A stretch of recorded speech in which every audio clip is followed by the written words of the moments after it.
Something about Matt Armstrong never really fades into the background. The moment his story starts, it pulls you in, and stopping halfway almost feels impossible.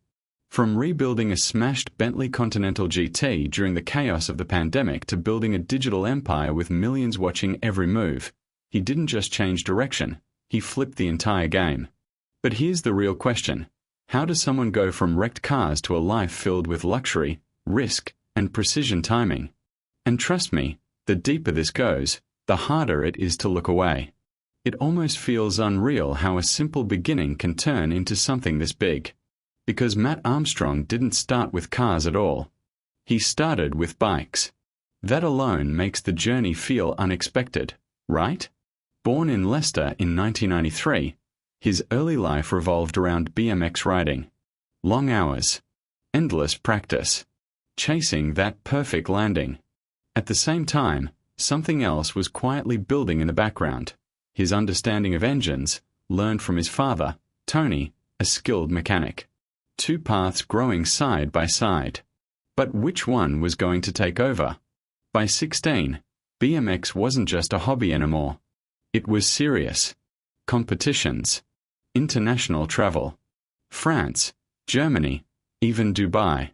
It looked like the future was already written. But then comes the kind of moment that changes everything. What happens when the one thing that defines you suddenly disappears? During a qualifying run at the BMX World Championships in Germany, a 720 tail whip went wrong. A shoulder dislocation. Just like that, everything shifted. He still placed 16th, which should have been a proud moment. But what does a ranking mean when your body won't cooperate anymore? And it didn't stop there. The shoulder kept dislocating, even during sleep. At that point, the path forward wasn't just unclear, it was gone. So what comes after a dream ends? Life looked very different. Regular jobs. Working at the family garage. Delivering food. Bartending. Even time spent at Graham Good Motors. Nothing about that phase hinted at millions of viewers or a future online. But then something unexpected happened. And it didn't come from a big plan. It came from a crash. A girlfriend's Audi TT was damaged. Most people would walk away. But instead, he bought it back from the insurance company for just £600. Sounds small, right? But sometimes the smallest decisions carry the biggest consequences. He filmed the rebuild. Shared it. And that simple idea started turning into something people couldn't stop watching. Why were people so hooked on broken cars being fixed? Step by step, rebuild by rebuild, the channel evolved. What started back in 2013 with BMX videos slowly transformed into a completely different kind of content. Growth didn't happen overnight, but it came. Views climbed into the millions. By 2025, total views had crossed into the hundreds of millions. And that raises another question. What keeps people watching these long rebuilds all the way through? Maybe it's the honesty. Maybe it's the satisfaction of seeing something broken come back to life. Or maybe it's just curiosity. How far can each project really go? Because the truth is, the real value isn't just the car at the end. It's the story along the way. And then the money started coming in. Not just from ads, but brand deals, merchandise, and profits from builds. Net worth estimates climbed between $1 and $3 million. A massive shift from regular jobs just a few years earlier. But then came a moment that changed everything even faster. Richard Hammond reacted to one of his builds. And just like that, attention exploded. Doors opened. Opportunities grew. And by the end of 2019, there was a bold decision. Leave traditional work behind completely and go all in. That decision was celebrated in a way that perfectly matched the journey. A Mercedes-Benz AMG A45. A road trip to Monaco in a Bentley. From rebuilding wrecks to driving luxury across Europe.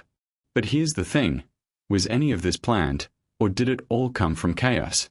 Because when you look back, it wasn't a straight path. It was full of setbacks. Injuries. Unexpected turns. And that leads to one thought that's hard to ignore. Would any of this exist without that crash? Without that injury? Without that one decision to hit record? And just when you think the story peaks, it goes even further. Because this isn't just about success. It's about what he does with it.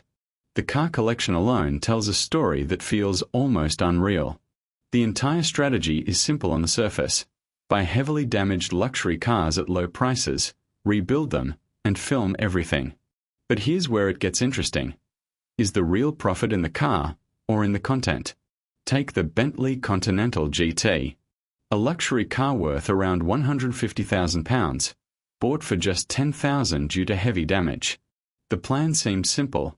Fix it, bring it back. But does any rebuild ever go exactly as planned? Costs rose. Problems stacked up. Over 100 issues found during inspection, including a cracked engine mount. At that point, most people would walk away. But he didn't. He drove it all the way to Monaco anyway. So maybe perfection was never the goal. Then comes the Aston Martin Vantage. Structural damage. Airbags deployed. Parts restricted by the manufacturer. So how do you rebuild something when the system itself is working against you? Creative workarounds. Digital tricks. Scanning the car as something else just to bypass locks. And somehow, it worked. Even Aston Martin approved it in the end. But how often does that happen? And then there's the Lamborghini Murcielago. A V12 supercar sitting without an engine for 7 years. Missing parts. Failed rebuild attempts.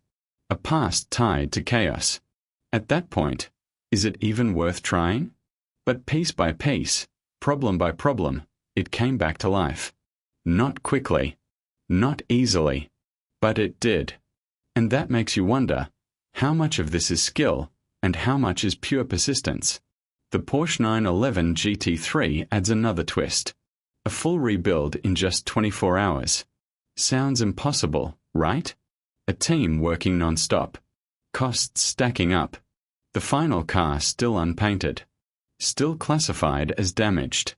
And yet, the video pulled in 1.7 million views in a single day.